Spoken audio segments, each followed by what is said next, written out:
Good morning, everybody. I'm back. Let me get Facebook up and running here. Um, it has been a very uh, eventful 2 weeks while I was gone. Um, maybe I'll give a full rundown um, alone with a single live because it's a lot to break down. But I can say I am extremely happy to be back in my element. I am. Missed you guys, missed my family, missed a whole lot of stuff. I loved having time with my mom and my brother. Um, but the environment there is not conducive to rest. So I don't know how my mom makes it. But if you have any prayers you want to offer, please pray that the plan we have for moving her away from that environment works out. Because, wow, um, that environment has aged her a lot. Um, it is not a pleasant environment. Um, it is taxing on her and on my brother. Um, it was aging me. uh, I couldn't sleep. There was no rest there. You can't rest because there's too much noise. There are a few people who have been encountering. I sent them audio of what it's like at 10 o'clock at night, and the noise doesn't stop until usually 1, sometimes 2 o'clock in the morning. Um, and I'm not talking about some conversation and arguing or something. We're talking about extremely loud music just blaring right down below her to the point where it shakes the walls, kind of stuff. So it is I seriously don't know how she sleeps at all, but she gets her sleep when she can. So it's very interesting. So yes, I am trying to move her up here.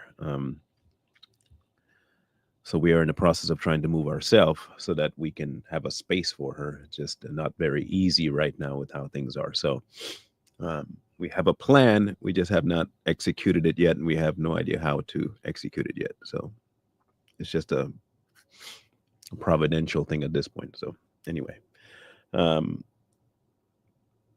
aside from that, she's doing good. Um, she started taking some medication before I got there that was really messing her up, and she stopped taking it. And once she stopped taking it, lo and behold, every bit of her symptoms went away. Like every last one of them.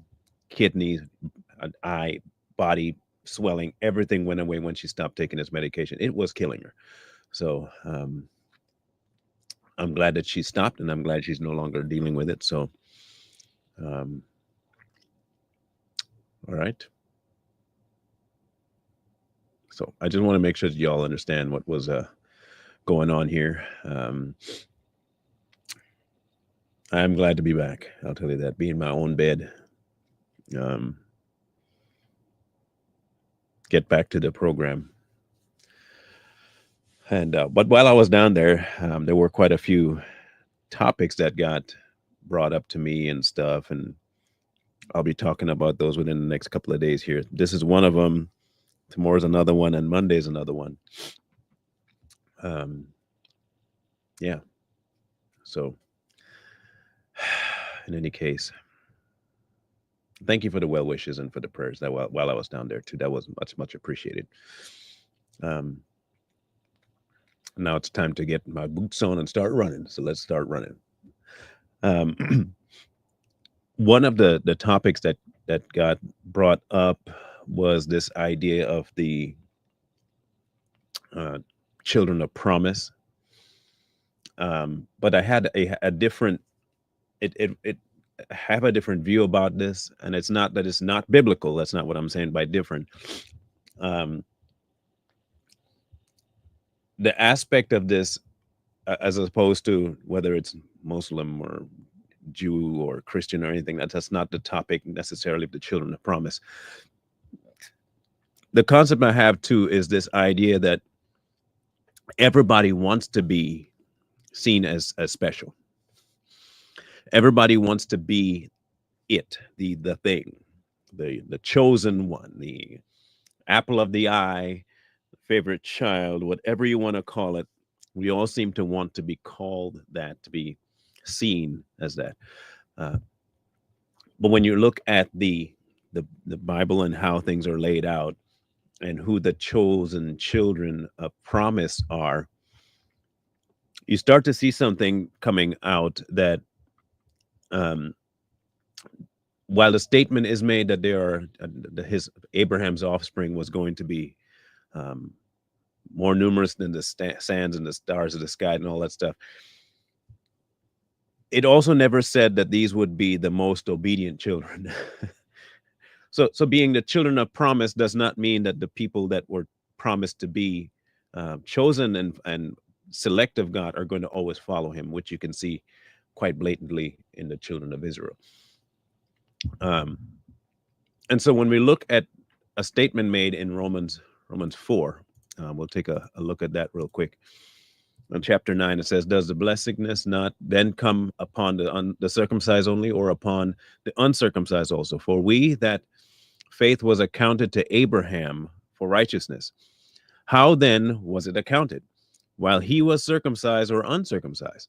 Not while circumcised, but while uncircumcised. And he received the sign of the circumcision, a seal of righteousness for the faith which he had while still uncircumcised, that he might be the father of all those who believe, though they are uncircumcised, that righteousness might be imputed to them also, and the father of circumcision to those who not only are of the circumcision, but who also walk in the steps of faith, which our father Abraham had while still uncircumcised. For the promise that he would be the heir of the world was not to Abraham or to his seed through the law, but through the righteousness of faith. Now, if you remember correctly, everything that Abraham did was accounted to him because of his faith in God, not because of any deeds that he did or his name or lineage. It was accounted to him. Faithfulness was granted because of how much he dedicated his life to God, even before the circumcision was implemented. For if those who are of the law are heirs, faith is made void and the promise made of no effect. Because the law brings about wrath, and where there is no law, there is no transgression. So for us, while the children of promise are indeed the Israelites based on the lineage of Abraham, we encounter in the New Testament a grafting into the children of promise, namely us grafting into the children of promise, the ones that are looked at, namely the children of Abraham. Now we are grafted into the uncircumcised side, but we are still counted as righteous because of Christ's blood. So when I told you at the beginning that this was not just going to be a statement of whether or not the Jews or the Muslims are going to be the children of promise, there are two different ways to be looking at this. One is a lineage promise to Abraham that was directly linked to blood that would be eventually seen in the person of Jesus. And then the subsequent lineage of the blood of Christ that would graft us into the same promise issued to Abraham. We have then before us whether or not we have to decide is this: is a children of promise statement made to only a specific group, namely the bloodline of Abraham, or was it stated as a promise based on what God was going to do to reconcile man to himself? And the answer is both. At the onset, the chosen ones were of lineage because of Abraham's faithfulness, in the same way that our lineage through Christ was accounted to us because of his faithfulness, Christ's. And it's amazing, and an amazing little thing. But when you look at it like this, it becomes more of a challenge to us to stay faithful, knowing what it actually came from, what it stemmed from when it came from Abraham, a challenge to be remaining faithful. When we look at another portion of what actually was the onset of the promise itself. If we were to go to the lineage side of things, we go to uh, Genesis chapter 15. Okay. So we're going to read Genesis 15 here real quick. After these things, the word of the Lord came to Abraham in a vision, saying, "Do not be afraid, Abraham. I am your shield, your exceedingly great reward." But Abram said, "Lord, what will you give me, seeing I go childless, and the heir of my house of Eliezer of Damascus?" Then Abram said, "Look, you have given me no offspring. Indeed, one born in my house is my heir." And behold, the word of the Lord came to him, saying, This one shall not be your heir, but one who will come from your own body shall be your heir."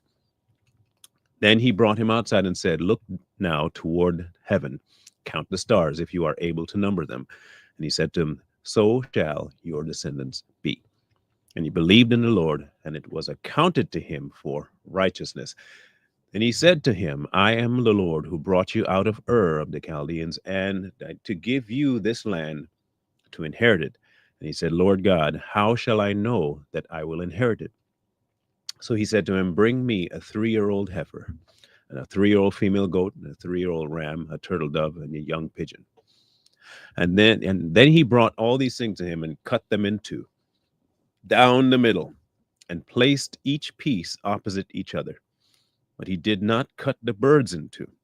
And when the vultures came down on the carcasses, Abram drove them away.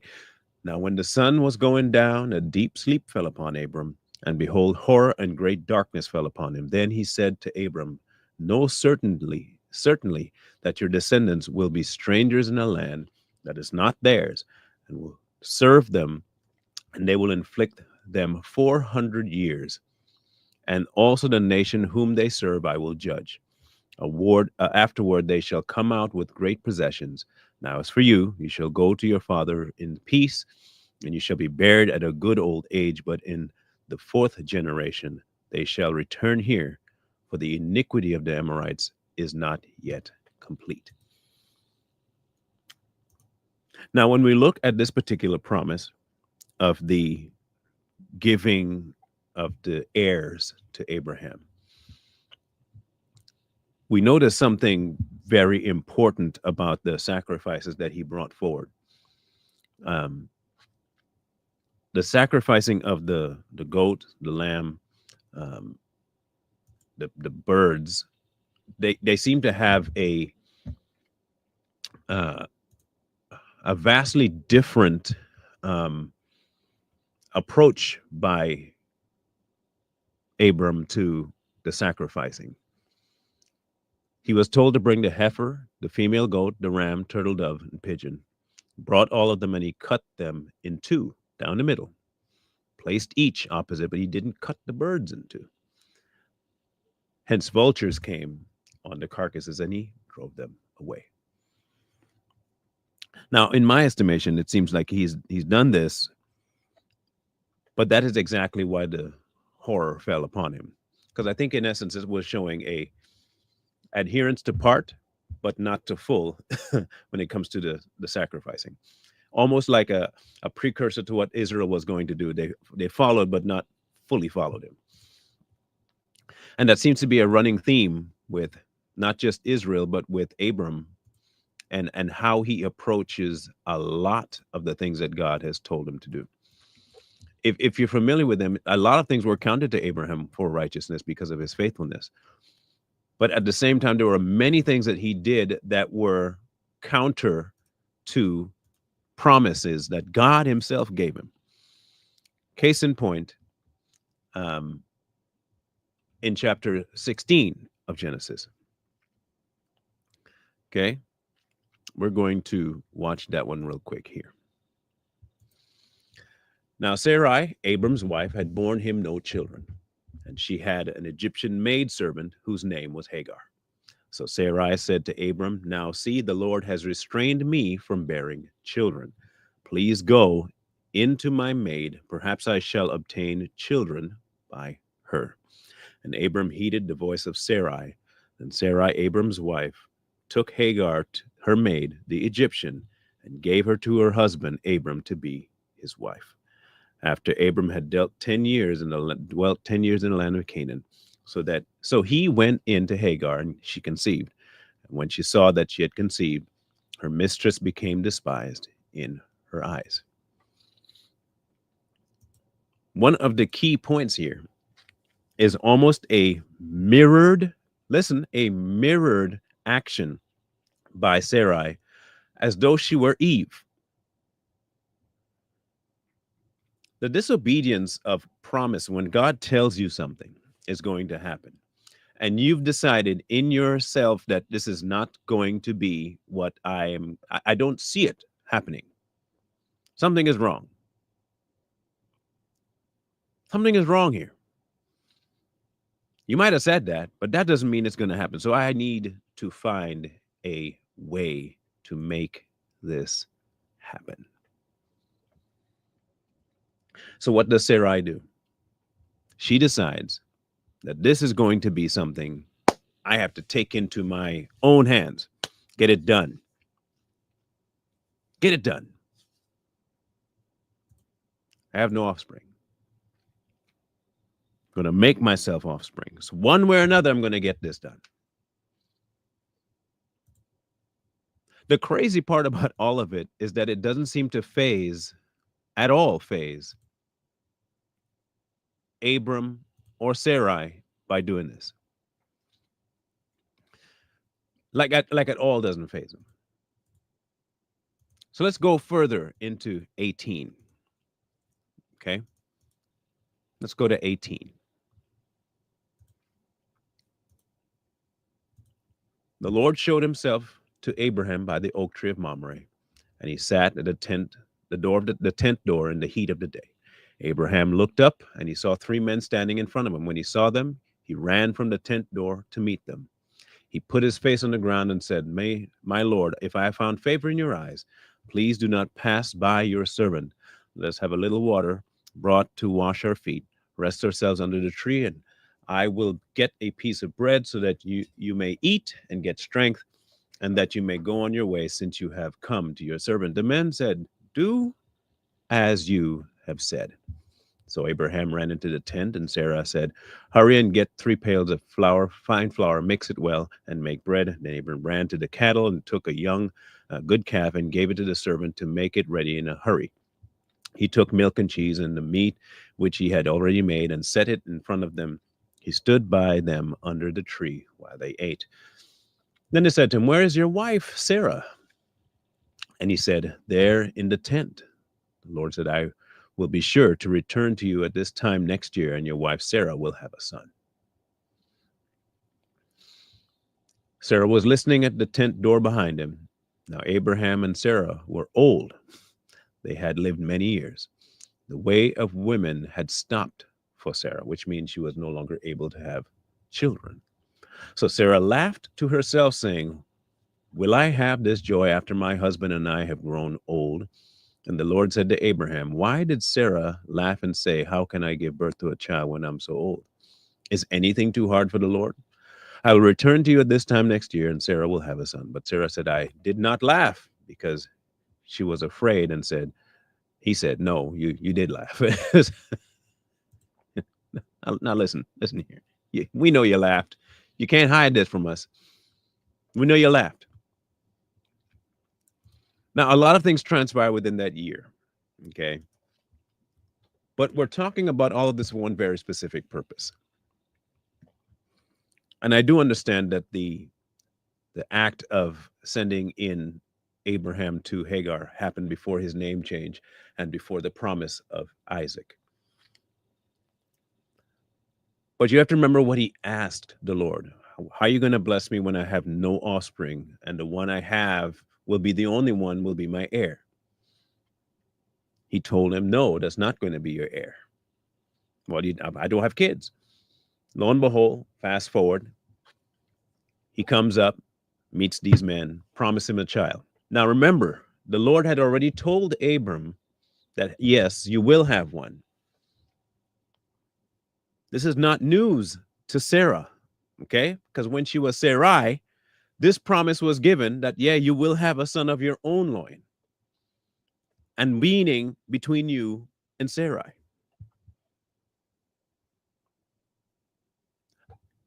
In that effect, you have now, not only did Sarah doubt once, she doubted twice. Once she acted on her own because she so desperately wanted to have children by or through herself. Somehow she wanted to have a kid. The faithfulness of Abraham was waiting on the Lord perpetually. But for some reason, in this instance, he did not. Today, however, now you have two groups of people, one from the line of Isaac and one from the line of Ishmael, who constantly fight as to who the promise was given to. Who is the actual promised lineage, the children that God was talking about?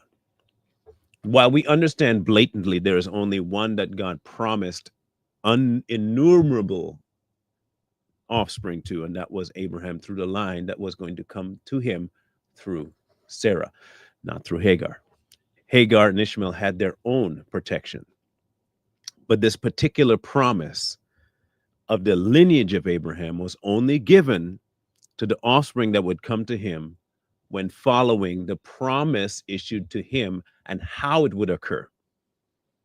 Him having a child was not just the bait. That's not just the promise. That's the promise of just not having a kid. Otherwise, Ishmael would count.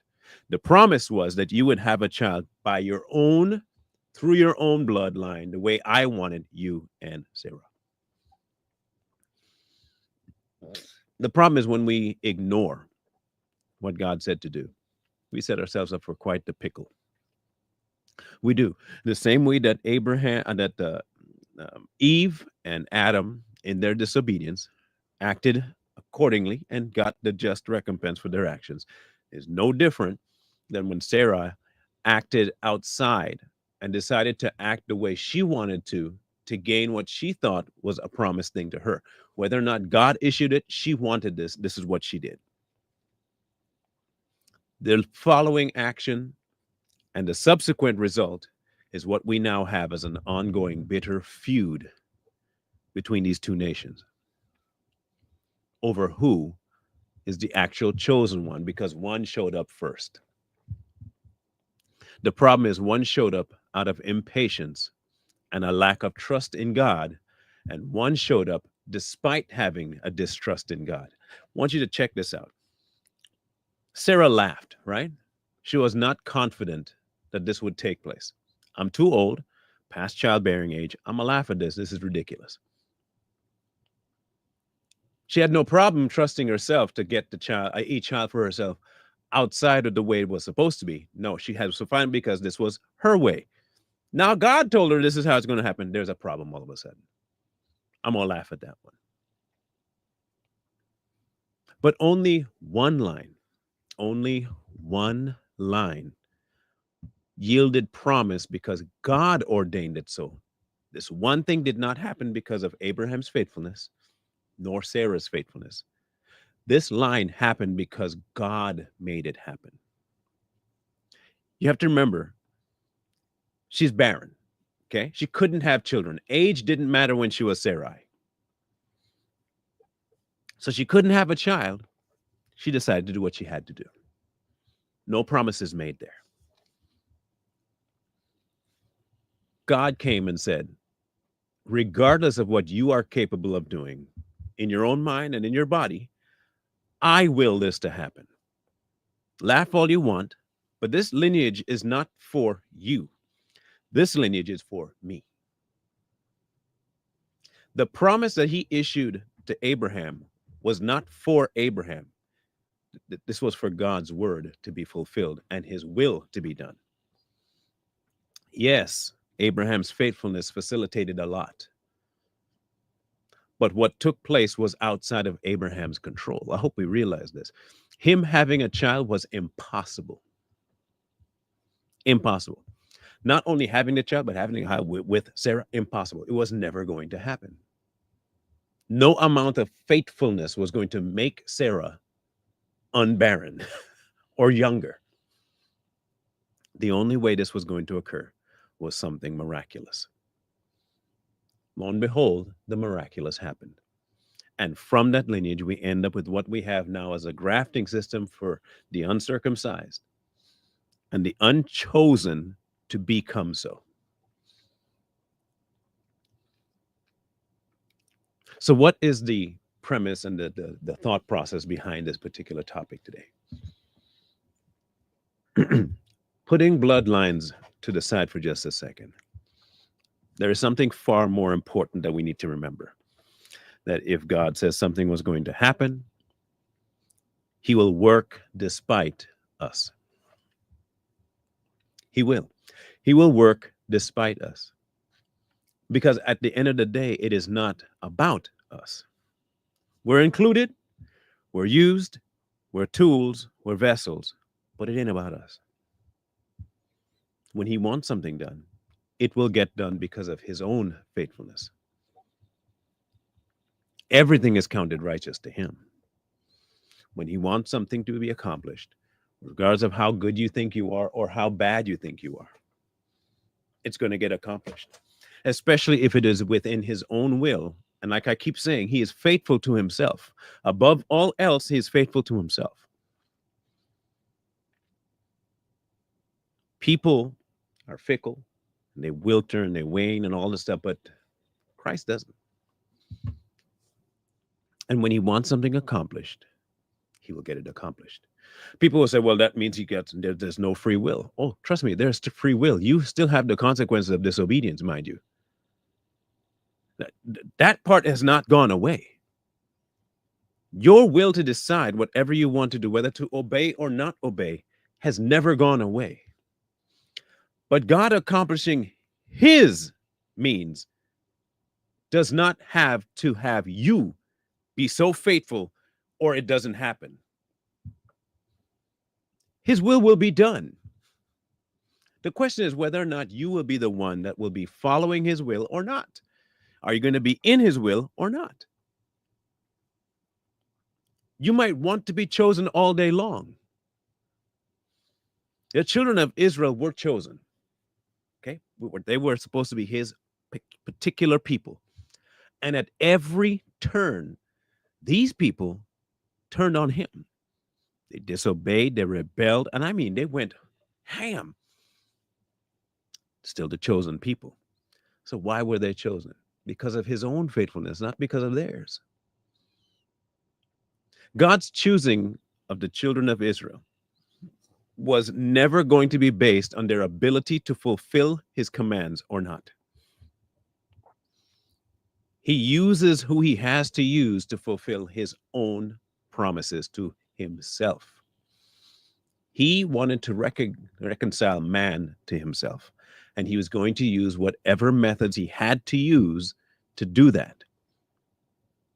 The same way Joseph didn't have a hand in Jesus being born, nor did Mary. She was simply the vessel. I think too many times, though, we want to be that special promised person. We want to have a special say. We want to be so particular and so peculiar that we have to be the one that says, yes, we are the chosen people. So let me ask you, if you're that chosen, why do you perpetually act like a fool? To the people that really consider themselves so chosen that they have, like, man, God bent over backwards just for me. What makes you think that you're that exquisite, especially considering how many times humankind acts like an idiot? Children of Israel gets rescued in grandiose style. And I mean monumentally grandiose style from Pharaoh. And nearly every time after that redemption from the bondage that they were in, complaints, arguing, rebellion, everything you can think of, these people did. But the promise still existed. The promise to Abraham was still in effect. It was still in effect. At every turn, it was still in effect. Why?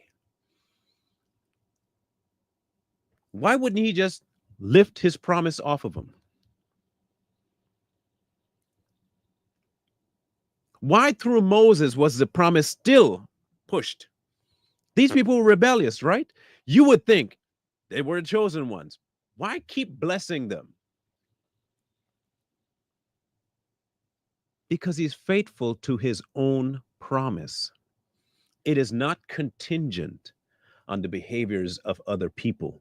If he has something to accomplish, he will accomplish it. Now, mind you, in your disobedience, the only person you're punishing is yourself, not him. He gonna get done what he needs to get done. Regardless, he's gonna get done what he needs to get done. Because the faithfulness that he has is to his own word. And it is not swayed by your stupid behavior or your wonderful behavior. The stupid behavior has a consequence. The good behavior has a promise. Whichever path you choose to take has an end and a reward, whether to the positive or to the negative. It is not hinged on you. You just pick a path. The end result is already set in stone. Choose life or choose death. The promise was made to Abraham on account of what God wanted done. From the very beginning, he wanted to reconcile man to himself. Abraham was the lineage he chose. He chose that. Abraham was no exquisitely special individual outside of the fact that God chose him. His offspring made some of the most ridiculous decision makings ever. Tons of them after Abraham were complete and utter failures. Many of them messed up big time. David, Jacob, tons of them messed up.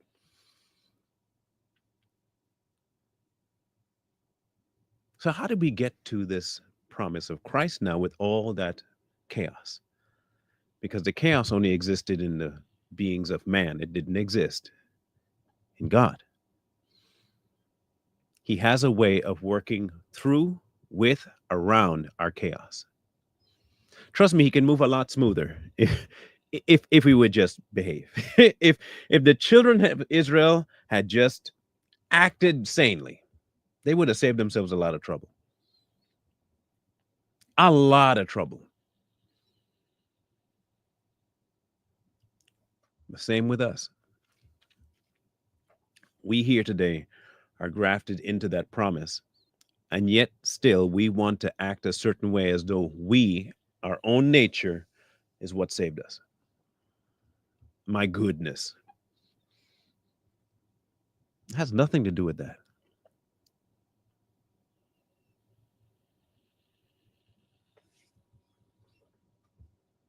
So who are the children of promise? Those who obey. Those who obey. You enter into a promise. By your nature, you are not promised anything. There's only one nature in which promise happens, and that's the nature of Christ. And if you don't enter into that, you cannot be a child of promise. It's not possible.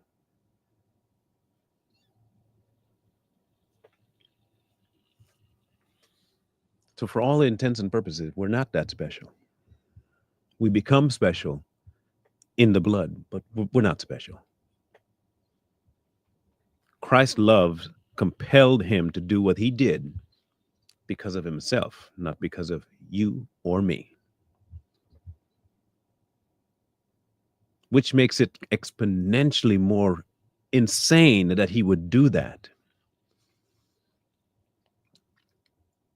While we were enemies, he did this. And not because he hoped that if he did it, everyone would just love him all of a sudden. He did it because his nature is that.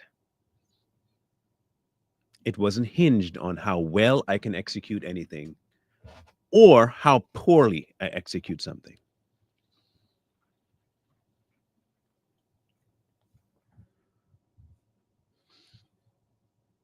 The hope, however, is that once you've seen, that you do your best not to fall into it.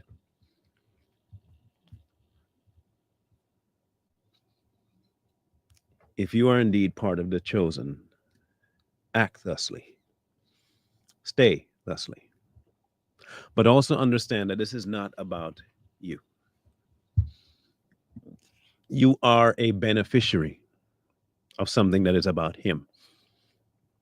You gain because of him, not because of you, not because of me, him. All the questions people have about God all stem from them wanting to be more than they are. People looking for mad amounts of blessings at every turn think they deserve this. They are owed that. You're owed nothing.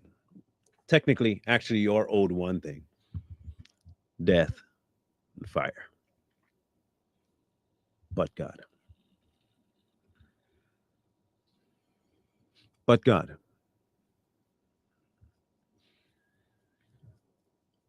Until we get to this point where we see something as clear as the light of day, and this is the thing where I really do need you to see this. In and of yourself, you are worthless. And I know the whole hoopla today is you need to have good self esteem. Why? What about you? Listen carefully. And I haven't been to that bottom rung of wanting to end self because of how I saw my. You know why I felt that way? Because I genuinely thought I should see myself as more. I got depressed because in my mind, I thought I should see myself as more, but I saw myself as less. And that was a bad thing. Now, if I had put on God's eyes and I saw myself as nothing but Christ, still, I would have a much better outlook on life. But I am nothing. And that's good. That is a good reckoning. That is not a depressive thing. That is a wonderful thing. It must mean that if we are nothing, then he is all. My depression and all that stuff came in because I had that. This sounds weird, but it is true. I had a much more lofty view of myself. And when circumstances didn't agree with that, people didn't agree with that, I was depressed because, man, I really am nothing, but I thought I was something. The only reason I got depressed is because it went against something I really genuinely ingrained thought about myself. I have to be special. But when I don't see myself as special, man, I'm nothing. I'll never be nothing. The fact is, you are nothing, and it's okay. You're dust, it's garbage, and it's okay. The punishment that you're supposed to get is warranted, but the punishment that you are due is also removed if you would but turn. And it is good to be nothing before God because with being nothing, you can accept everything that He is. I know people don't like it. I know today's society tells you got to be good self esteem and all that stuff. But why?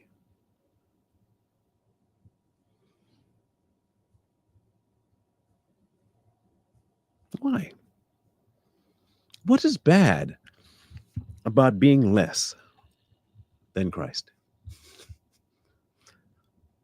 I have never seen a baby be so content than when being held by a parent. Like a child who is truly loved and knows he or she is loved, when they get held, because they can't walk. It is one of the most peaceful looks on their faces you will ever see. When a child is hungry and a parent feeds them, it is like, oh, when it's time to play and the parent plays with heaven. But in and of itself, that child can't feed itself. It can't play by it. It's nothing. The child is inept. Its identity is gotten by how the father and the mother treats that child. And here you have a father who treats you like a son and royalty.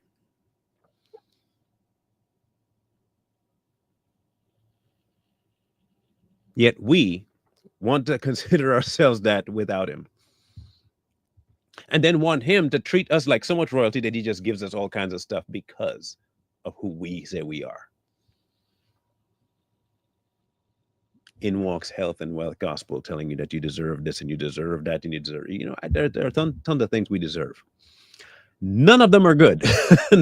None of them are beneficial, and none of them include money. They do include one very important thing, though: death. And before you get to the actual end of your life, it would be nice to accept the death now and give up yourself. Be chosen, be a child of promise. And the promise is a location, and it's in Christ. It's not in yourself. It's not in your blood. It's not in your skin tone. It's in Christ now.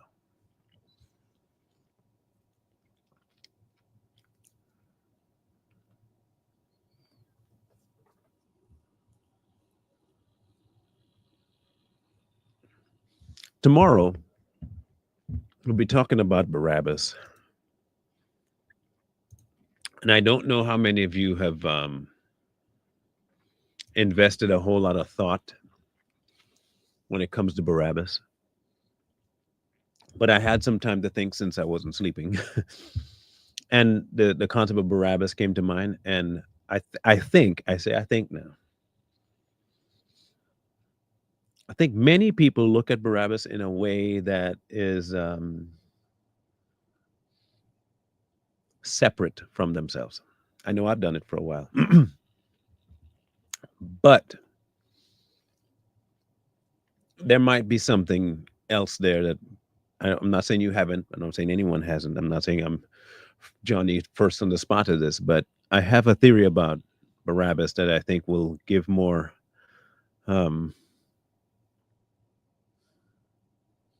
it'll give a deeper appreciation for what really transpired in that moment. Not to mention what we're going to talk about Monday, which is the crown of thorns. That too. I was walking down one of the streets back home, and there's a bush that I passed by, and this particular bush has been the bane of my existence since I was a child because it's everywhere. And I have had multiple occasions where I'm running, and this particular plant will grab you. It'll snag a shirt, a pant leg, or something, and it pierces book bags. It's that the needles on it are about that long, and the base of the needle is kind of like a pencil, right from about here up. So the base of it is about the thickness of that there, right there from that up. And they're everywhere. But it dropped a thought in my head about the crown of thorns, right? So I did some looking around in the crown. I found something very interesting, like very, very interesting. And I want to bring that to us on Monday. Because it not just surprised me, but it made me like, ah. It was such a beautiful, beautiful thing that he dropped. And it was just, I have to share it. So we'll be talking about that come Monday. We're talking about Barabbas tomorrow. And we'll go from there.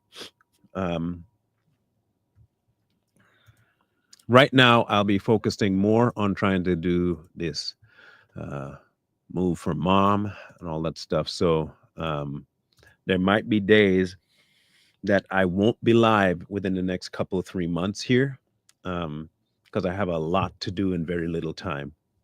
Um, and I still don't know whether or not I'll be able to pull off what I want to pull off. Um, and I'm trying to do this without external assistance from people. So I'm trying to see if I can get that done. But if I can ask for one thing from you guys, it is definitely prayers for this to work out to mom's benefit. I want her to enter in this last phase of life, which she understands she's in, peaceful. I, I want her to ride off into her sunset, calm, mentally sound, not stressing about stuff, being able to rest when she wants to, sleep as often as she wants to, eat when she wants. I want that for her badly. So, um, if there's anything I can do, I'm going to make sure I try and make it happen. So, there might be days that I'll be not going live, but I'll let you know for sure when I am and when I'm not. Um, but after 2 months, so Tuesday, I will give you a full rundown of the trip. It was not all good. There have been some things that happened that I needed to be made aware of for myself, and some reckonings that had to take. So it'll give you a good rundown to give you a, and it's not just to give you, it's not about family drama. Um, it is an insight into what we consider, um, what we really consider peace to be, making peace with all men, what that really means. Okay. It gave me a new perspective on that. A very good perspective on that. Yeah. In any case, scrolling at the bottom, um, if you guys want to assist with anything going on here at Straight Talk, feel free to send your stuff there. Um, the This particular platform is in flux right now, but I'm not concerned so much about the flux as I am concerned about the ability and the reach that is. So if I ask you to do anything else outside of the Cash App thing, would be to share. I don't normally ask you to just, like and comment and share, but that's what I'd like to have happen so we can get more reach, more traction. Um, if it's made a difference to you. If it hasn't, then obviously I don't want you to do something that's antithetical to what you believe. But if you believe this platform has helped you in any way, um, please consider sharing the videos that are on it, commenting, giving your thumbs up, and it'll really help with the movement of the channel. Um, so yeah, that'd be good. Oh, on Sunday, don't forget Sunday we restart our Zoom meetings on Sunday. I will set that up hopefully between today and tomorrow. Um, if, however, I don't get around to it because I am still trying to catch up on rest and all that stuff. So I have found myself sleeping an awful lot. I didn't realize I was as tired as I am, but my body is definitely tired. So if I don't get around to it, don't get too mad, please. And if you have not yet joined the Signal, or sorry, the Group Me, we have a Group Me conversation going right now. Um, so if you want to join the Group Me, please let me know. I'm going to try and put the Group Me link on my YouTube page, on the what you call it link, the community link. So go check it up. Group Me is an app, Donna. It's a chat app, kind of like a texting messaging kind of thing. But I set up a straight talk Group Me here, okay, and that's what it will look like. It's a straight talk Group Me right here, and you can all be in there and converse and talk throughout the week. Right now, there's 151 messages in there, so it's quite populated right now. And So people are talking up a storm. So go join the conversation. It's good to have a way to converse with everybody that's on outside of Facebook. Um, but I think the link is still up right now.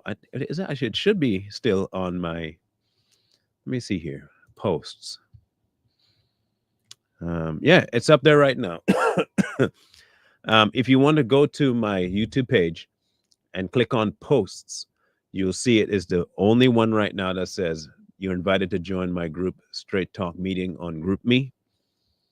Go click on it, join. I'll accept you in the group, and you guys can start conversing, talking it up a storm, and getting ready for Sundays and all that stuff. So, okay.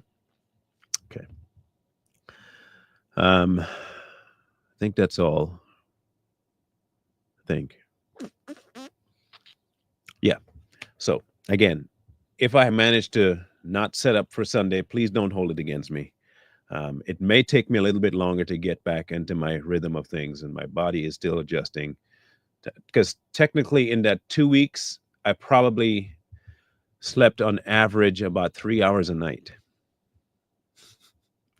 Every night, maybe I got 3 hours of sleep, and I mean good sleep. So for the last 2 weeks, it has not been a very pleasant sleeping experience for me. So I know my body is wanting to rest. So this weekend, I'm going to try and force it to sleep to catch up and get back to regular, because I am finding myself more hazy, because I didn't realize how badly I had missed out on sleep until I really didn't have sleep. Then I felt it. So with that being said, we'll love you guys. Catch you guys on the flip side in the morning, and then in the afternoon for Savage Patriots. I think that's it. Yeah, right. I appreciate all you guys all you do for this platform, especially the prayers you offer for my mom and my brother. I really appreciate it. Like it. There's words that I can't even express of how grateful I am for the family that we have here. Okay, I can't tell you how excited I am that we have this network going on. Too strong that we're going to be doing a bunch of videos there. Since I've been absent, it's been difficult to do anything coordinated with Corey because of the internet situation. So we were 2 weeks without any real content. So we're going to be doubling up on that, and I'm going to try and be doing that and rest of this. It's going to be, like I said, it's going to be a challenge, but I'm going to try and get as much rest as I can. It's not very easy, but I'm going to try.